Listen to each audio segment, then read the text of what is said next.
of our search. If it's your first time here, or if you have been joining this call, you must know that she is the beast. She's the brain in technical SEO, especially in SEO space, and who's gonna only drop entire value, the secrets that you need to know, especially on keyword research. So Lara, the spotlight is on you. Thanks for the introduction, Fidan, and for always the great playlist, hyping everybody up. Thanks, Tristan, for that.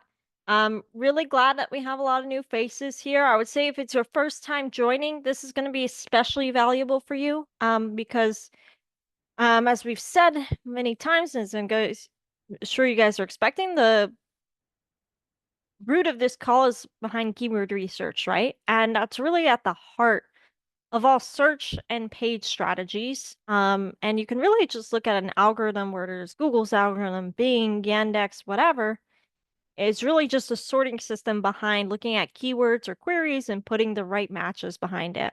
So it seems simple, but the art of becoming an expert really is having the foundations down pat.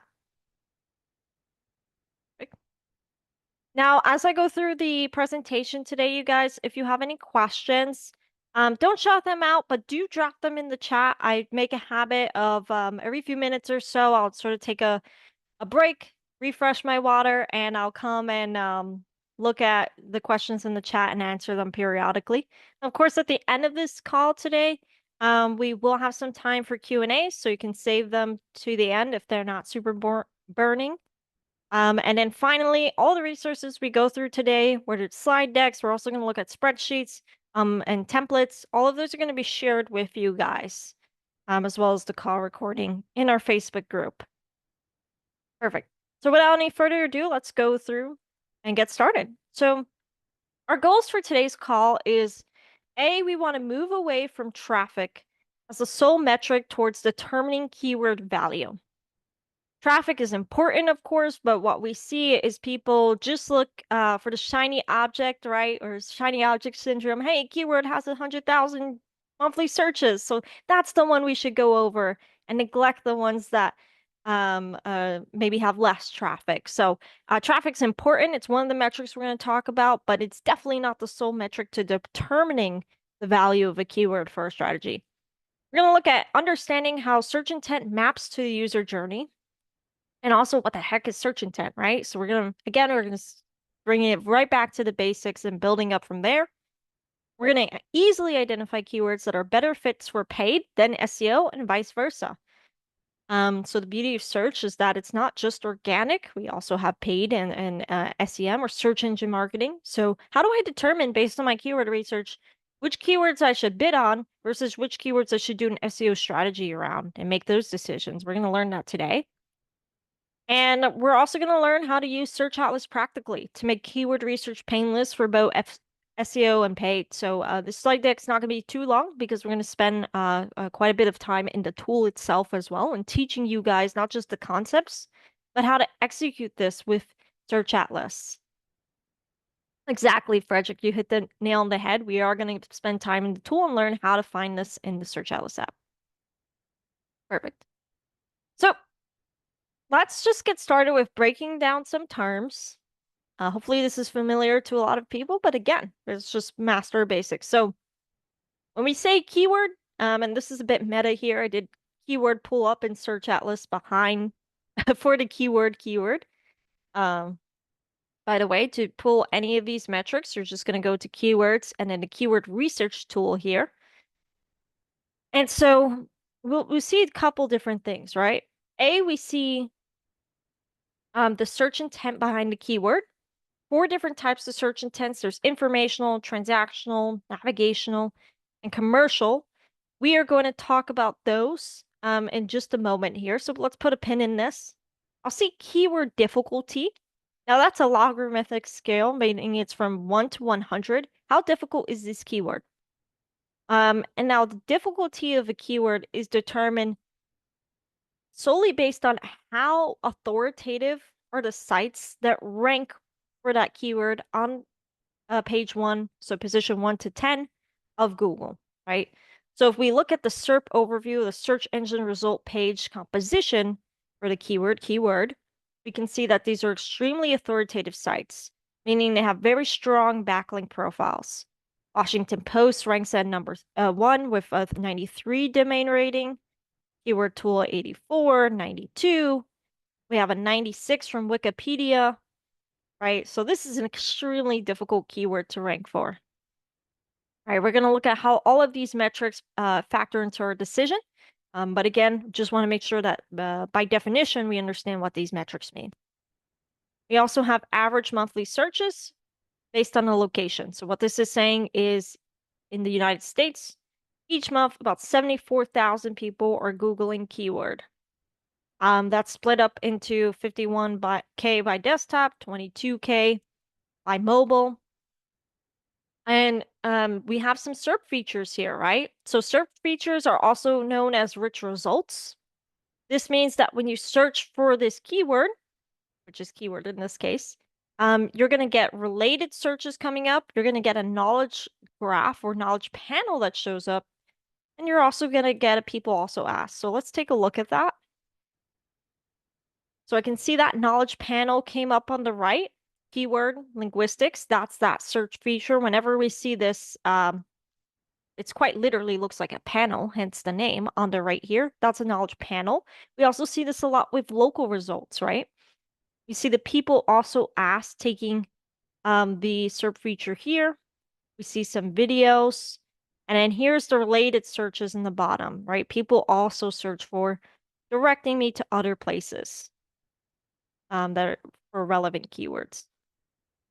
Topical search volume, that means a keyword is part of a parent topic, right? There are all these other related topics to keywords, to keyword, right? Maybe someone searching keywords, plural, right? That's going to be grouped in the same context as keyword.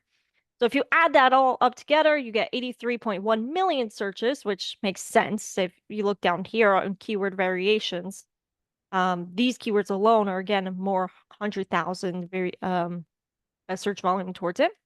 Cost per click, or CPC, is how much was it cost to bid on this keyword with a paid campaign. Again, we're going to dive into that and learn how to dissect that data and understand if something's worth bidding on. What percentage of the keywords of the keyword is getting paid clicks, right? So 5.79% of the search volume is getting paid clicks from. Perfect. How competitive that keyword is. Now you may be wondering, hey, this has a ton of search volumes. Why is this a really low competition keyword? Well, it's super vague, right? So we're going to look at search intent and understanding the keyword and sort of dissecting it to understand the efficacy of it for a paid media campaign. But we can kind of infer that this is a super vague keyword. A lot of people probably aren't bidding on it because it doesn't really tell us anything, right? Like, it's not valuable for a business or a product. We're going to look at all of that. Perfect.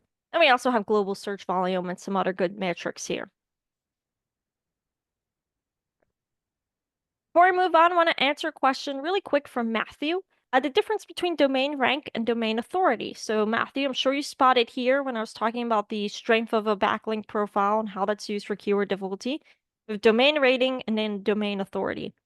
These are both metrics that are trying to measure the same thing.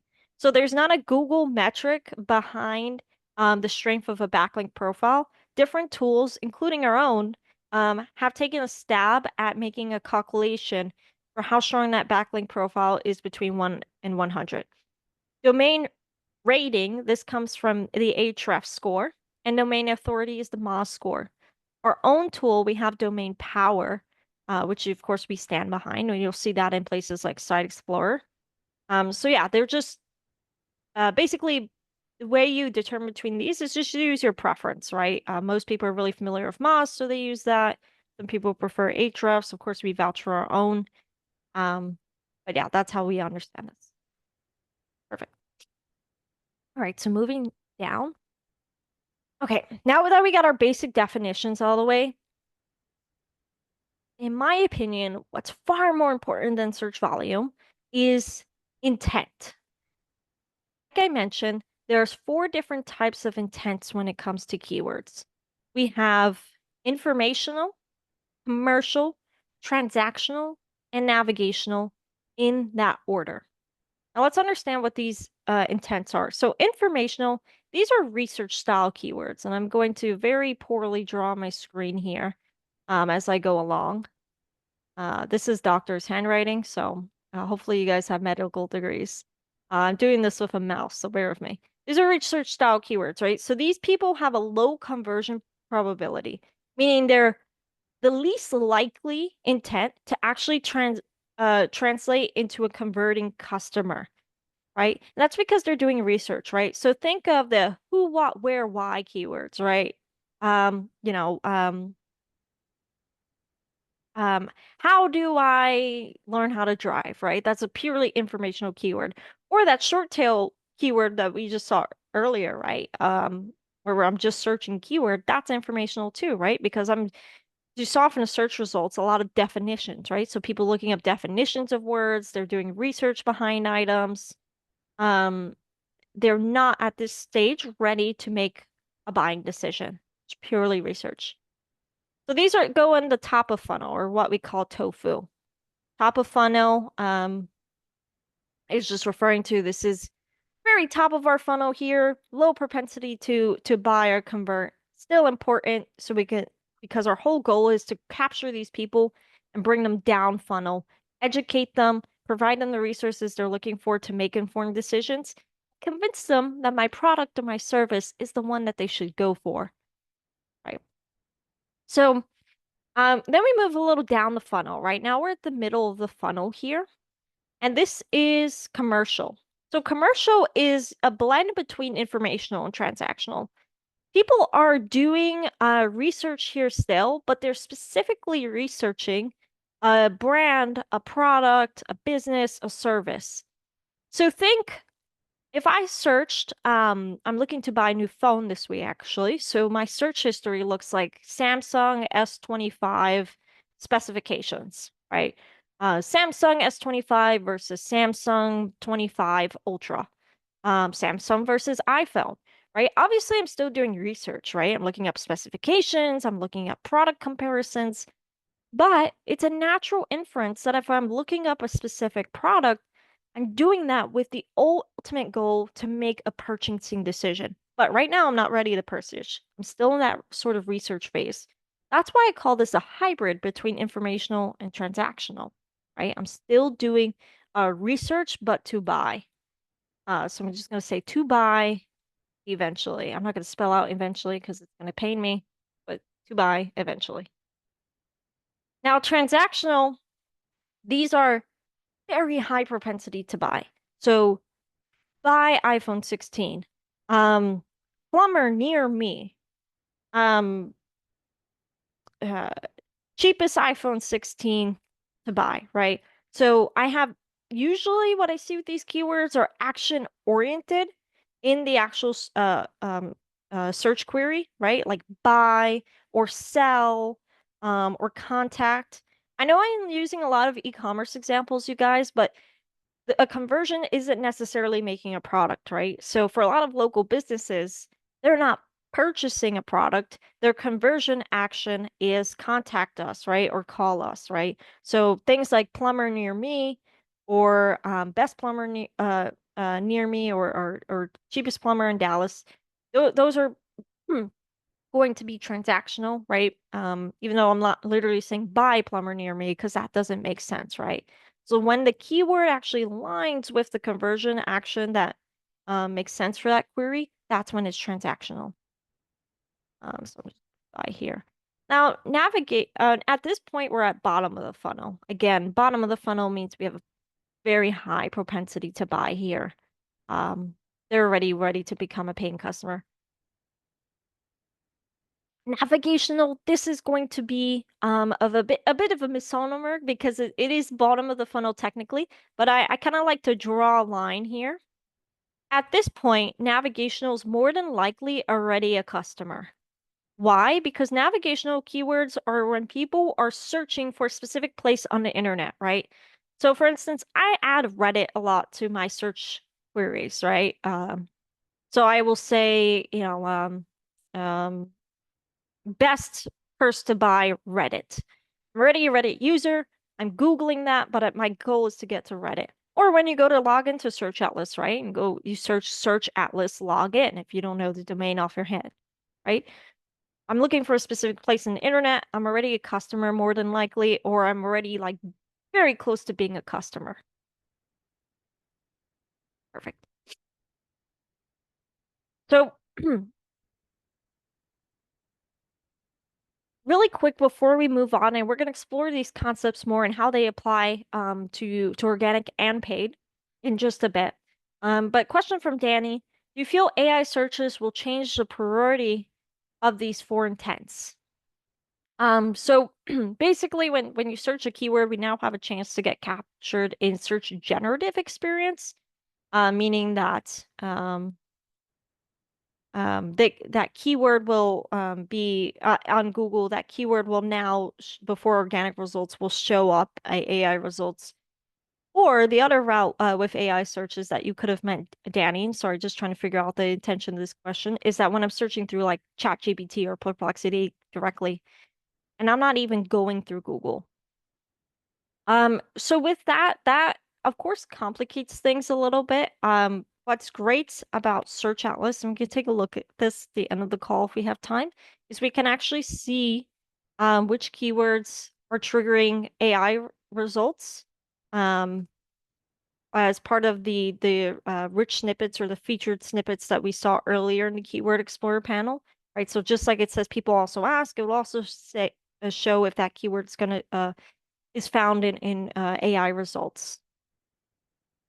As for searching through like ChatGPT or Perplexity directly, I wouldn't say it changes the priority, no, because the same strategies that you do for SEO, or a lot of the same strategies that you do for SEO, you have to do for AI anyway, right? Things like creating semantically structured content, getting backlinks on authoritative sources, having good structured data and good technical SEO. That's how we optimize for AI anyway. So it's kind of like two birds, one stone. Perfect. Cool. Let me just clear these drawings out. And let's move on. Cool. One last thing, just really quick to understand about keywords is just some terminology here. Short tail keywords to mid tail to long tail. So this is quite literally the length of the keyword or how many modifiers we're putting on it. So think if I was looking for pizza, if I search pizza itself, that's the shortest term possible, and that's going to have a lot of search volume, right? Because that's so generic. If I search pizza in Dallas, a little longer, it's mid-tail, but it could still be any types of pizza, right? Am I trying to buy a pizza in a supermarket? Am I trying to go to a pizzeria? Am I trying to buy ingredients for a pizza? So it's still vague, but the search volume is going to come down. Competition is going to come down as I add more of those keyword modifiers, right? As I make that keyword more specific. And then finally, long tail.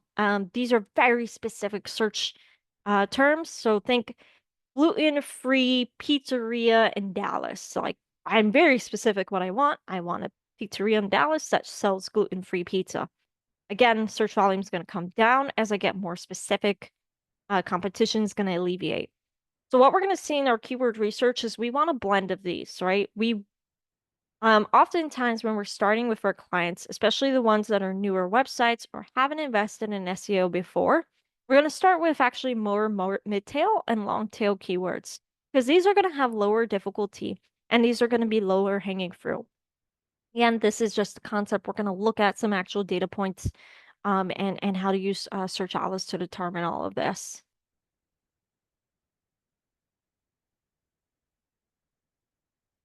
ONG term care insurance would be long tail. Yes, that would be long tail. That is a longer keyword there. And you're specifically specifying ONG term care. Right. Okay. So which keywords are better for paid versus organic? So this is a bit of a quiz, right? and how we apply the principles of understanding search intent, understanding where users are in the buying journey from top of funnel to middle of funnel, all the way to bottom of funnel, right? Which would I assign to paid or organic? Or in other words, which maybe are it's best to start with paid while I work on the organic, right? So transactional search intent. And feel free to drop the answers in the chat. My bad. Cool. There we go. That's why I hate going full screen. But transactional search intent. People are ready to buy now, right? They want to make a purchase decision. Got a new client.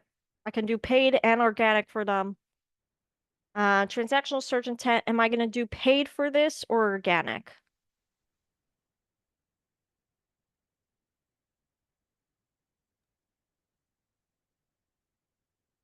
When I'm just starting out. So I see a lot of early organics. Here comes the paid crowd with Heather and Matthew. So the answer is both. When I'm just starting out, though, I'm gonna recommend paid. The reason is for organic, for transactional keywords, these are usually very difficult, right? Because obviously everybody wants to rank for the business high intent keywords. When I'm just starting out, it's gonna take me a while to get the runway in order to build up the SEO and start ranking for these transactional keywords. So by no means am I saying exclude the organic SEO as part of the strategy, but I definitely want to bid on these as well, right? People are ready to buy, so I want to capture them. And in fact, the best enterprise level companies, right? They do both paid, they bid, even if they're ranking number one for something, they also bid on that too, because some of the traffic is going to paid and organic regardless.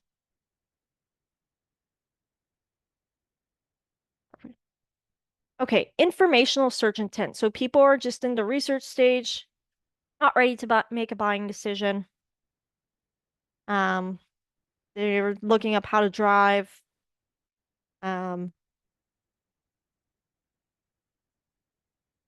what is a four-wheel drive car? If Frederick says organic, Jackie says organic. That is correct. These are better for organic because we can serve them educational content versus it. And again, this might be different for different types of clients, but usually, if we send paid traffic to informational style content, like blogs where it's not so CTR heavy, kind of not meeting them where they're at, right? Where at that point people just want blogs, educational material, video content, whatever your resource style pages are, so that they can get educated and be pushed down the funnel. Perfect. Okay, navigational keywords. So people looking for a specific brand, website, or product page. So they already know they exist, right? Looking at search atlas login, looking at Apple login. I'm adding Reddit, navigational, organic. So this is a fun one as well. This can go both ways. Organic, obviously, you should definitely rank for your branded keywords. If people are searching your brand, you want to show up organic. Oftentimes, though, people will bid on these keywords. They'll actually bid on their brand name to protect their ad space. So, common strategy when it comes to paid media is called a conquesting campaign, meaning I will bid on my competitor's brand. For instance, say I'm Adidas and one of the ad campaigns I'm running is Nike sneakers. When someone's searching Nike sneakers, Adidas, now gonna have an ad above their space. For those purists, bidding on competitor keywords violate Google guidelines and competitor brand names? Yes, but people do it anyway, which is why, since there's not really a way to stop it, and if you're going to play whack-a-mole forever, it's good to protect your ad space by buying your own branded keyword, right? So in fact, a lot of times when you search atlas and link graph, you'll actually see our own sponsored result, right? Because we're protecting our ad space. We're fighting off people and competitors who are trying to dominate us with those conquesting campaigns. Right, so this is both. seasonal keywords and trending keywords. I'm going to group these together because pretty much the same concept here. These are just keywords that are going to have different higher search results depending on the time of year, either through trends or just, like Valentine's or holiday oriented keywords, for instance. Header says paid. Frederick says transactional, might be paid or organic paid. Laura says paid. That's correct. These are usually going to be better for paid, whereas evergreen content that's relevant all years, typically going to be better for organic, right? Click-through rate and relevancy is actually an important set of ranking factors that Google uses for organic SEO. So if we have content that ranks well for a certain season and then falls off the face of the earth, Google's going to notice that. They're going to deprioritize that in the rankings. Perfect. All right, let's move on. So another thing, just from terminology's sake, there's what's called negative keywords in paid. If you guys ever use AdWords, I'm sure you've seen that. But these are keywords that we're telling Google or the other platform you're using that we don't want to rank for, right? So we're saying, hey, do not target people who are searching these keywords. Do not show my ad. For instance, if you are a luxury shoe brand, you maybe want to add keywords that are about cheap in your paid, right? Because yes, they're looking for shoes, but if their budget is $50 and I'm selling shoes for 1,000 plus, it's not traffic I want to get, right? So helping it filter out irrelevant traffic. Perfect. There's a few different types of keyword matching that applies to both organic and paid. One, there's broad match. So it's matching you to related terms, synonyms, and variations. It's great for discovery, but can attract irrelevant traffic, right? So it's if you think of fishing, right? This is casting the widest net. You're not going for anything specific. And we'll look at certain examples in just a second. We've got phrase match, where I want the exact phrase to be included. So think, if I do phrase match pizza, pizza in Dallas, gluten-free pizza in Dallas, those are all applicable because it has the phrase pizza in it. Would also be applicable for a broad match. Exact match, this is the most specific we can get. Instead of bringing a fishing net to the boat, we are bringing a sniper rifle.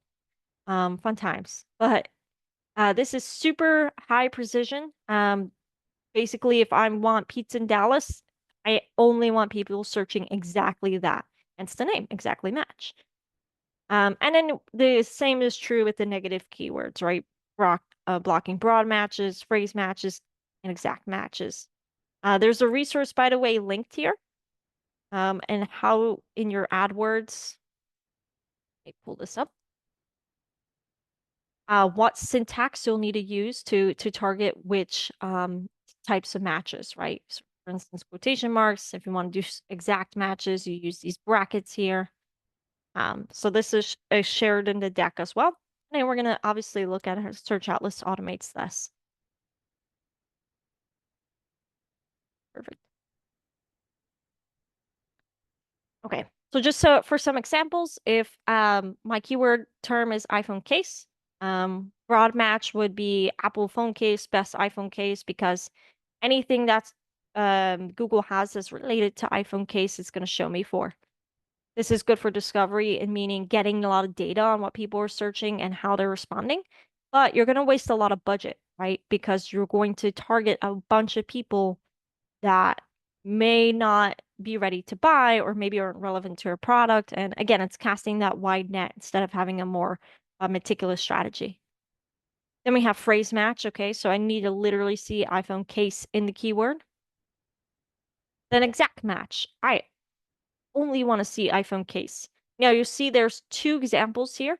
So Google Ads does, when you do exact match, they might include spellings or sorry, misspellings or plurals, which makes sense, right? If someone's looking for iPhone cases, do I really want to exclude them because it's not one-to-one with this? most people would say no. So that's why it intuitively does that. This is full screen for me. Let me see. Oh boy. Let me know if anybody else is getting issues. Cool.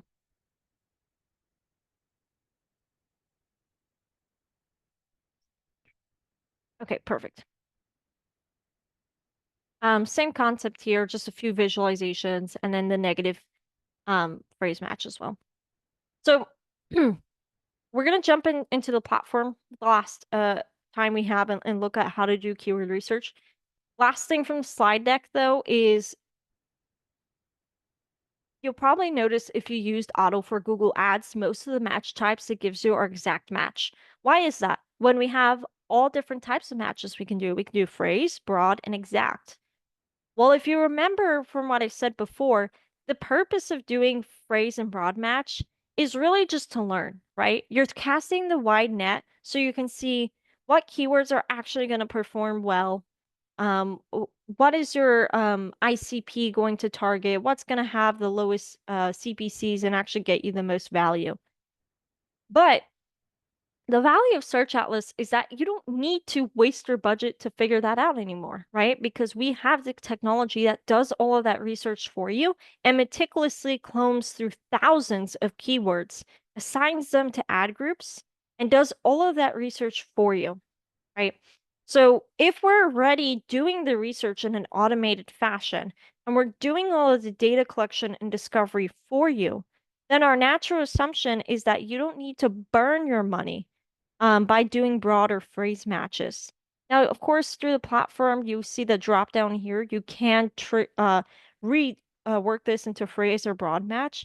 But again, the value of this is that we're already doing the research for you. You don't have to burn your money casting that wide net and picking up clams when you really wanted, a red snapper the whole time. Is there going to be an analytics and monitoring system implemented into ads? Yes, absolutely. So right now, we're basically 50% launched with what we envision Auto Google Ads to be. The 50% launch is our launch wizard. That's what's available through the platform now, meaning we'll do the keyword research for you, we'll aggregate the keywords into clusters, we'll create ad copy and ad groups for you, all of which you can port into your Google Ads. The second phase that we're working on is going to be your actual ads manager. So monitoring the performance of the ads and making on-the-fly adjustments to drive the most results for you, as well as the reporting. That is coming out next. So absolutely on the roadmap.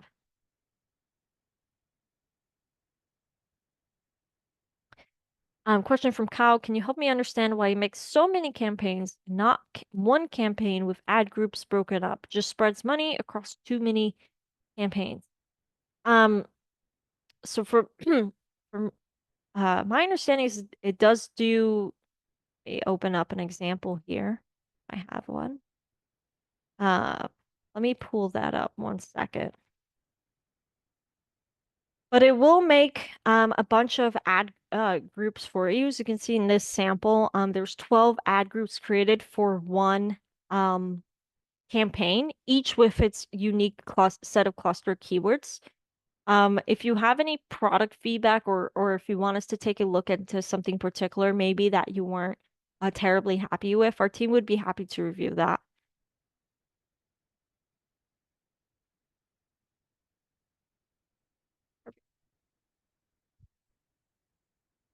Great. So now let's jump into the actual keyword research from an organic side. Again, auto for Google Ads is really going to take care of the keyword research from a paid perspective, but that still leaves the organic. One, by far my favorite tool for this is going to be Content Planner. So if you see on the left here, I can navigate to Content Planner. That will open up this tool here. All I have to do is insert a seed keyword. A seed keyword, you can think of the main idea for my customer, right? For instance, I'm going to go with the pizzeria example together, right? Dallas pizzeria. Now, for all of my local clients, I want to localize this, of course. Just give a refresh here.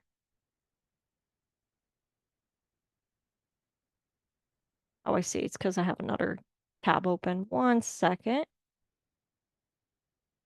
Pull this example. So I can either localize by changing this to the country I want, um, or I can put in a local modifier. Again, making that keyword more long tail by instead of saying plumber is the main idea, I'm saying plumber in Miami. I already popped open an example that was preloaded for you guys, just to save time here. What this tool is going to do, it's actually searching this keyword in SERPs, and it's looking at the top 20 pages that are ranking for this keyword organically, right? It's then looking at all of the other keywords that those pages are also ranking for, and it's aggregating them by their it's aggregating them into broad match clusters. It's aggregating the MSV, and it's getting the average difficulty across the group of keywords, the average keyword difficulty, and then the average search intent. Really quick, you'll notice that keywords have blended search intent. That simply means that depending on the keyword, people may be in an informational or transactional stage, right? So it's not a hard line we can draw a lot of the time.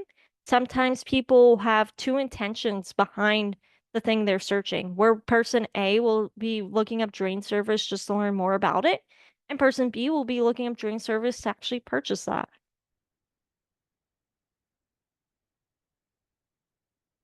Perfect. From here, what we're going to do is we're just going to give this a thumb through, right? So because we're using the organic SERP results to make these clusters, it's going to save me a lot of time, but there's naturally going to be some that are a little irrelevant, right? So all I had to do is thumb through here and say, okay, star drain service, repair service, this is super relevant. Price plumbing, day plumbing, sewer drain cleaning. Let's say router service. I'm not super familiar with this because, I'm not in plumbing, but let's just say my client doesn't offer router service, or they're not an emergency drain cleaner, right? They don't do same day appointments. So maybe I want to skip that keyword, right? So I simply don't have to star that one. I could keep moving through and making stars for the ones that are relevant to me. Now, the advantage of a tool like this, by the way, versus something like a keyword magic tool, which we have, of course, also a very popular tool from SEMrush. A lot of people are familiar with that. Is a keyword magic tool is only looking at broad matches for the keyword. So as we saw earlier, for something to be a broad match, it's going to look up keywords that literally have plumber in Miami in it. The disadvantage of that is I'm never going to get keywords like, say, sewer drain cleaning. That's super relevant, but it's not a broad match, right? So this is really going to save me a lot of time instead of going through Keyword Magic Tool and having to spider web with all these different ideas. It's being kind of being proactive in that sense of giving me keywords that don't literally have to say plumber in Miami in it. Okay, so I made my star selections. Just gonna say is starred yes, so I'm only picking up the ones that I specifically identified. From here, just like one of our pro tips here is I can actually export this data, and I can get, I think,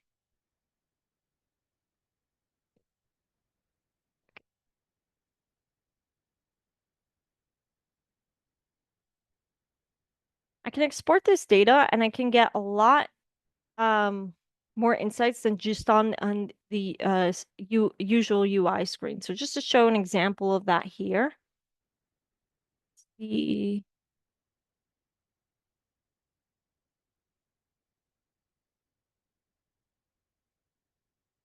sorry, I'm just importing this into Sheets really quick.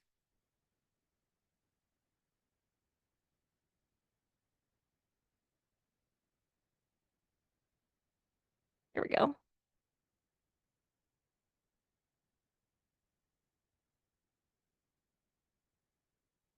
Cool. So this is what the data looks exported. You'll see all the topics we just talked about, cost per click, is starred. Just gonna add the filter here, make sure I'm only looking at the ones that are starred. The keyword difficulty, the actual keyword itself, the parent keyword, that's the main idea. We can group that keyword in. The search intent, You can see ones that are grouped together, right? That can be informational and transactional, just transactional, transactional commercials, so on and so forth. So one resource we're going to leave you guys with is actually a spreadsheet. When you're preparing keyword research for your clients, a lot of people don't like sending them to Search Atlas directly, just because softwares might be a little overwhelming for the end client. But they don't want to give them the raw export, right? Because there's a lot of data in here that maybe isn't so helpful, right? Like is archived, is ranking, is starred. That only makes sense in the context of Search Atlas. So what we do from our own agencies, we take those keywords and we map them to this spreadsheet that's formatted. One of the advantages of this spreadsheet, besides just being a cleaner layout that's more digestible and just frankly looks prettier for the end client, is that we have some conditional formatting here. Nothing fancy, but basically on a scale of 1 to 100, if something's more difficult, it will be more red. Something's less difficult, it'll be more green, all right? And same is true for search volume. Something's more valuable will be more green. And CPC, if it's more expensive, it'll be more in the red. And as you can see, when I do keyword research like this, I get hundreds of, my screen froze. But I'll get hundreds of keywords.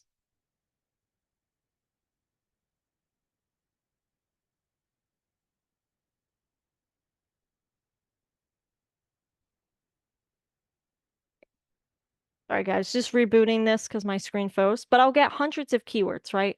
So it's really difficult as an SEO with an unformatted data set to determine, okay, what's my low-hanging fruit, both from paid and organically.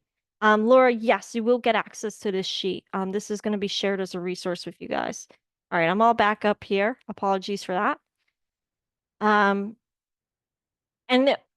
the beauty of the color-coded system is I can see literally across the line what may be a good opportunity. So if I see green and green, beautiful, relatively low difficulty keyword with some of the highest search volume in the data set. And I can see that CPC, and again, this is a personal injury attorney, you guys, as an example. They have huge budgets. The CPCs here can be as high as several $1,000s. 145 for a personal injury attorney is peanuts. So across the line, I can already see this is a low difficulty keyword with good search volume, and it's pretty inexpensive compared to other keywords to bid on as well. So as an SEO and search specialist myself, I would say, hey, let's do an organic campaign for that immediately, and let's bid on it for paid. The inverse is true, right? So pretty high CPCs, pretty difficult keyword as well. And maybe you already have an authoritative client where this isn't so difficult for them. Search volume compared to the other data set, and again, this is a very small sample size. You guys would have thousands using the content planner and going through that list as I showed. So maybe I want to ignore this one and put a pin in it, right? Here, good search volume, super difficult though. So as I maybe for this one, again, I'm going to put a pin in it. I'm going to build up the authority of my client first, and then I'm going to focus on this, right? And so it's really one thing I love this spreadsheet is just the beauty of the color coding. Just helps me see across the line what's going to be good examples. Also super easy to communicate with clients. They don't need to understand the thing about SEO to understand that how red is bad and green is good. And so it makes it really easy to get buy-in for some of my strategic decisions, both organically and paid. Right. Okay. One question from Zach. I have a client in smaller town, Arlington, Tennessee. If we use the Arlington modifier in a service, many times SERPs will come from Arlington, Texas. How would you approach that? So when you use the Arlington modifier, you are changing the you're basically telling Google to localize the SERP to Arlington, right? So if I do Arlington plumber, Arlington, Texas plumbers, right? You see results for Arlington, Texas. That's not necessarily a bad thing though, right? If they're oh, okay, so they're in Tennessee. I'm sorry, I totally misread that. So in that case, you would just say Arlington, Tennessee, right? You would add in that modifier to correct it to Arlington, Tennessee. We can also abbreviate it Arlington, TN. So yeah, simple fix, just course correcting Google into what you actually meant.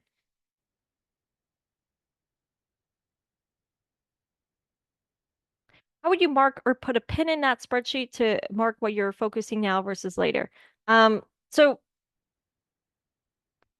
for me, what I would do is I would literally just insert a notes column.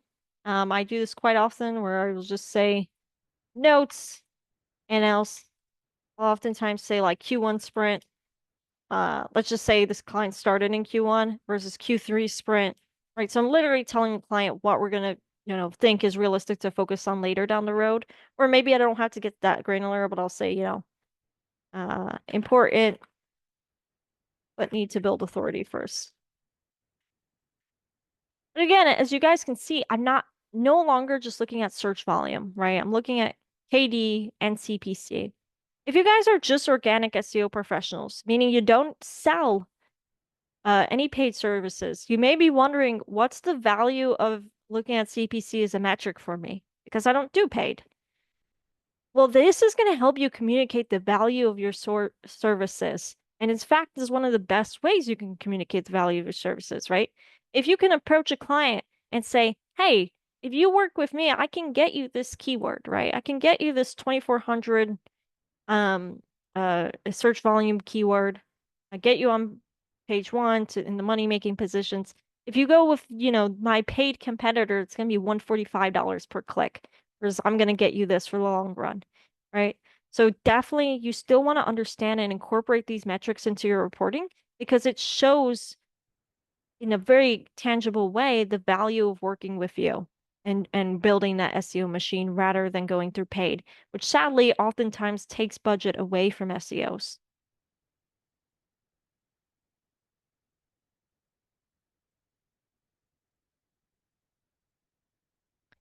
Great.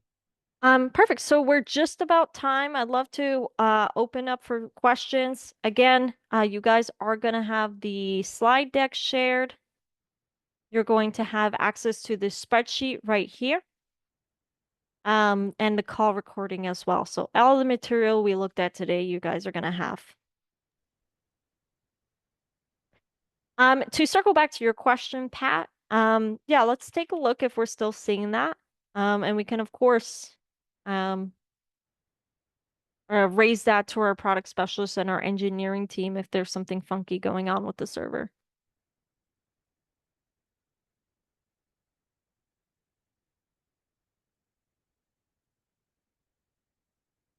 In its defense, I did have like a million tabs open, but let's see if we're still experiencing. Yeah. Well, looks like it's all cleared up. I believe it was on my end because I did have all those tabs and my entire browser crashed as you guys saw earlier in the call. So yeah, maybe it was me or maybe the tool was being funky for a moment, but it all seems okay now.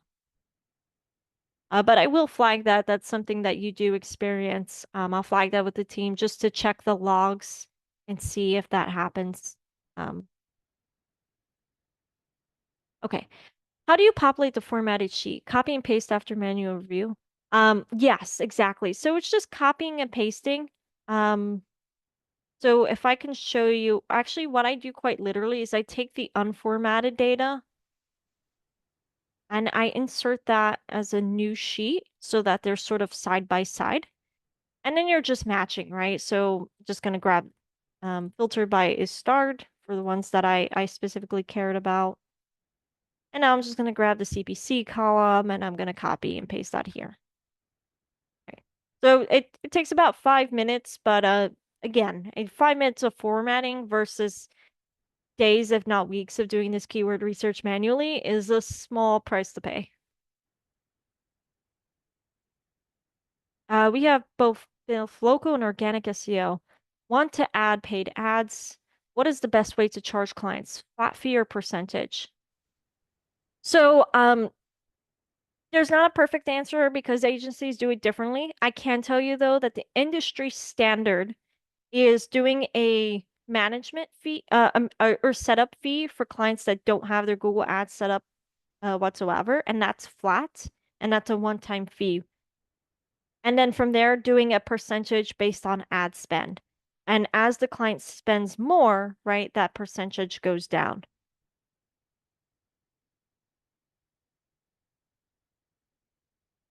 But again, as Diego said, some people do a flat fee up to 10K and then ad spend from there. So there's multiple ways to do this. Let me pull up our own agency's ad spends just to give you guys an example, if I can find it.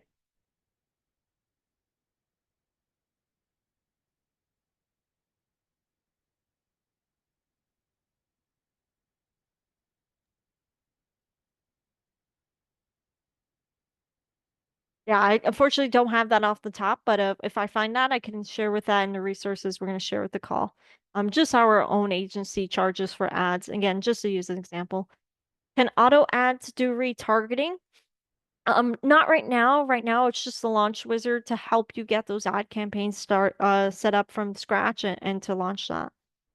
So right now that you'll have to do that manually through Google Ads.